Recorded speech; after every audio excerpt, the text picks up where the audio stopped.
Ele veio do interior de São Paulo e em maio de 2011 foi nomeado bispo auxiliar da Arquidiocese de Belo Horizonte. Filho de um bancário e advogado e de uma professora, tornou-se padre em 1982 e concluiu seu mestrado em Roma. Ele se destaca pela sensibilidade com as causas sociais e com a realidade eclesial. Tanto que visitou as 81 paróquias da região episcopal Nossa Senhora da Conceição, da qual é bispo referencial. Conheça um pouco mais sobre a vida e a história de Dom Wilson Angotti, o entrevistado do programa Retratos desta semana.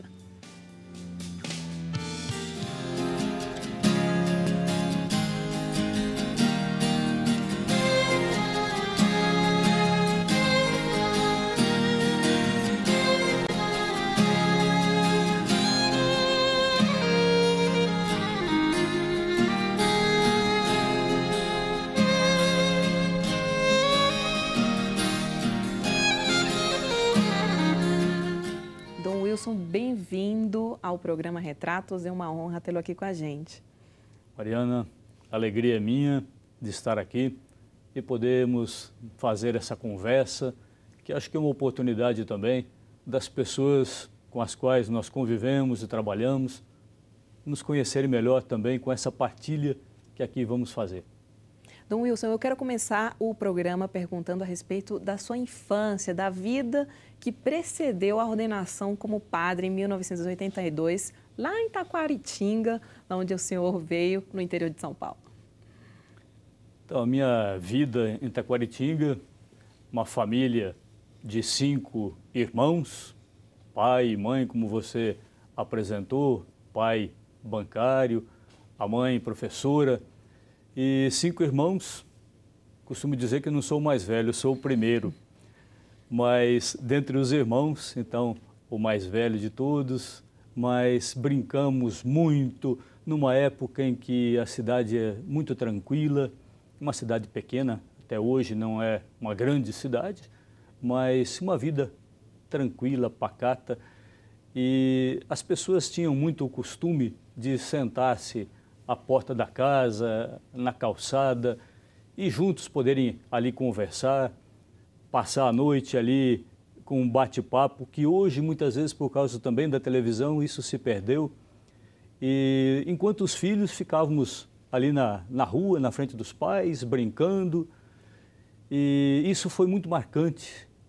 Uma infância também que tive oportunidade, andava muito de bicicleta para todo lado, com um grupinho de pessoas, de amigos que também gostavam disso, fazíamos passeios para o campo. Isso era uma coisa que me empolgava muito, sempre gostei do campo e a nossa realidade ali proporcionava isso. Uma infância, diria, muito comum, como de toda criança do interior, que tem essa possibilidade de viver com liberdade, brincando, se divertindo com os outros, né? E convivendo muito também intensamente com a família. Isso marcou muito a infância. Muito bom. E como é que foi esse despertar da vocação? Foi muito cedo ou veio depois da juventude? Como é que foi? É interessante que, desde pequeno, eu já dizia, talvez por influência de um padre que tivemos lá na minha cidade, padre Cavallini, Lourenço Cavallini, que marcou muito a vida da cidade, era muito atuante, uma presença muito forte na cidade. E eu dizia que queria ser padre, como o padre Cavallini. Isso bem pequeno. Depois o tempo passou, período de estudos, nunca mais pensei nisso, e fui crescendo na adolescência, e namorando e vivendo normalmente sem pensar nisso. Quando foi na época do ensino médio, que naquele tempo ainda se chamava colegial, aí voltou novamente o desejo de ser padre, talvez, acredito, pela vivência religiosa da família, mas também e sobretudo pelo engajamento na comunidade paroquial, onde fazia parte. A comunidade participava da liturgia, participava de grupos de jovens, também me arrisquei algumas vezes sendo catequista, substituindo catequistas na paróquia. Isso foi criando um gosto, fui me encantando por essa realidade e achando que talvez pudesse servir dessa maneira, porque me sentia bem. O próprio engajamento no grupo de jovens também me fazia querer partilhar com outros aquilo que eu vivia como experiência a partir da igreja. Em que momento que o senhor diria que teve certeza de que era isso que queria para a vida? Porque a gente que é leigo se pergunta, como que será que é esse momento que uma pessoa realmente decide seguir a vida religiosa? Estava no segundo colegial, na época. E minha mãe tinha terminado de fazer faculdade, viajando todas as noites para fazer o curso fora da nossa cidade, uma cidade próxima.